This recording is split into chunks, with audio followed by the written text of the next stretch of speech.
네, 안민석 의원입니다.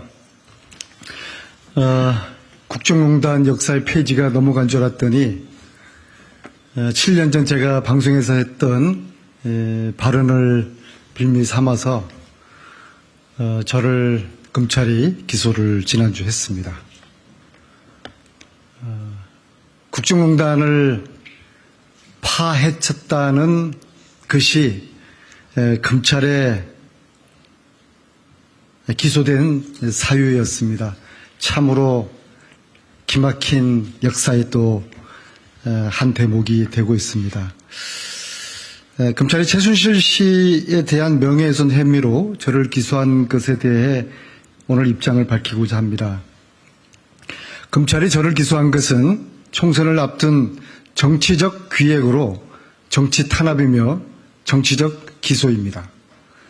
최순실 씨의 고소를 빌미로 내년 총선에서 윤석열 정권의 눈에 가시 같은 안민석에게 타격을 입히겠다는 목적이라고 생각합니다.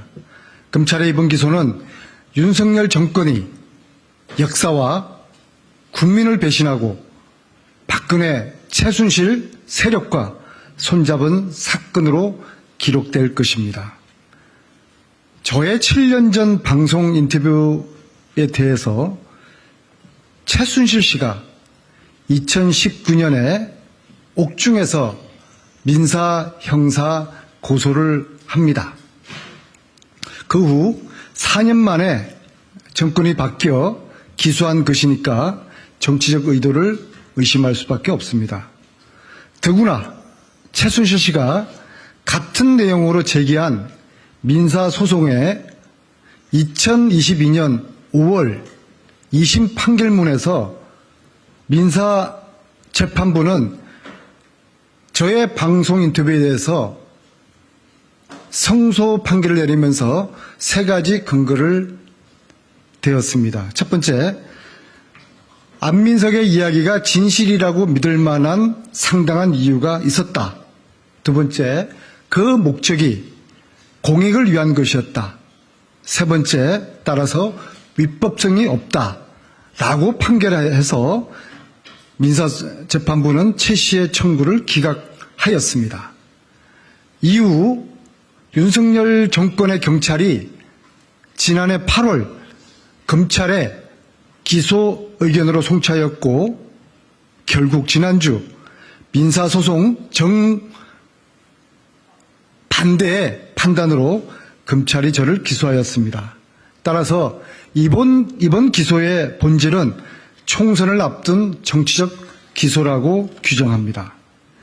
이번 검찰의 기소는 민사재판부의 판결을 부정하고 한마디로 최순실의 주장을 검찰이 인정해 준 것에 불과합니다. 이러다가 결국 최순실의 소망대로 최 씨가 대통령 특사로 풀려날지도 모르겠습니다. 그동안 안민석의 주장에 신뢰성을 흔들어 국정농단과 탄핵의 역사를 뿌리부터 부정하려는 수구 보수 세력의 시도가 지난 몇 년 동안 줄기차게 계속되었습니다. 대표적으로 최순실 은닉재산 300조 원의 주장을 했다는 안민석이 했다는 가짜뉴스가 대표적인 사례입니다.